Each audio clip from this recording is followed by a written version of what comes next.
Bonjour chers frères et sœurs, soyez le bienvenu à cette prière du matin. C'est avec beaucoup de joie que nous commençons notre journée et nous demandons au Seigneur de venir nous bénir par l'intercession de la Vierge Marie.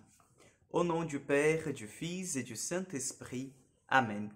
Je vous salue Marie, pleine de grâce. Le Seigneur est avec vous, vous êtes bénie entre toutes les femmes, et Jésus, le fruit de vos entrailles, est béni.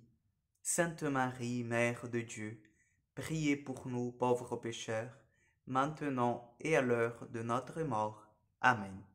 Notre-Dame du Mont Carmel, priez pour nous. Nous allons prendre aujourd'hui l'évangile de Luc, chapitre 13, versets 18 au 21. En ce temps-là, Jésus disait, à quoi le règne de Dieu est-il comparable? À quoi vais-je le comparer? Il est comparable à une graine de moutarde qu'un homme a prise et jetée dans son jardin.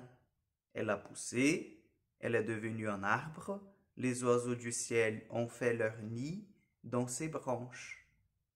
Il dit encore, à quoi pourrais-je comparer le règne de Dieu? Il est comparable au levain qu'une femme a pris et enfoui dans 3 mesures de farine, jusqu'à ce que toute la pâte ait levé. Acclamons la parole de Dieu. Très chers amis, aujourd'hui nous voyons le Seigneur qui nous apprend ce que c'est le royaume de Dieu. Nous sommes habitués à voir en fait le royaume de Dieu comme quelque chose qui nous dépasse, qui est trop grand, qui vient d'en haut et que nous allons avoir peur ou crainte, que nous allons vraiment être étonnés. Nous avons cette vision, je dirais, eschatologique du royaume de Dieu qui nous fait un peu peur, qui nous fait trembler.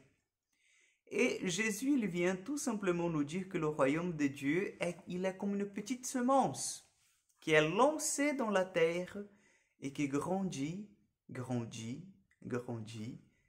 sans qu'on puisse repérer.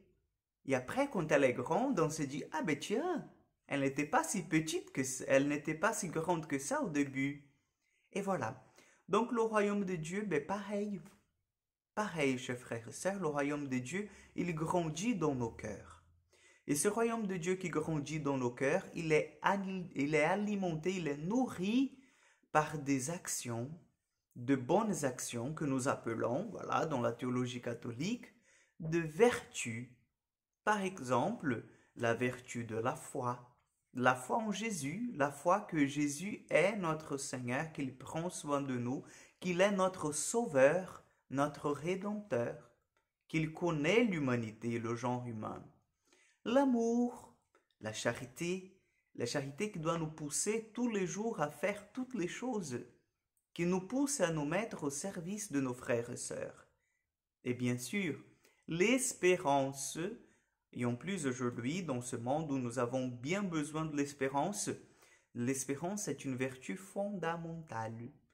Donc là, je vous dis les 3 plus grandes vertus, les vertus théologales, mais nous en avons plusieurs. Par exemple, la justice, la tempérance, tout cela, en fait, ce sont des vertus qui montrent bien que le royaume de Dieu, il est en croissance en nous. Vous voyez, il se développe en nous.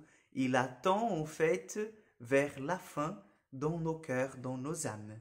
Donc, laissons que ce royaume des cieux soit comme ce levain dans la pâte, qu'il puisse vraiment la faire grandir, qu'il puisse vraiment un jour se faire noter, parce que comme vous le savez, nous sommes tous destinés à être de saints, des saintes. D'accord? Donc que le Seigneur Tout-Puissant nous aide dans ce chemin si beau, si grand, mais en même temps si difficile. C'est le chemin de la sainteté.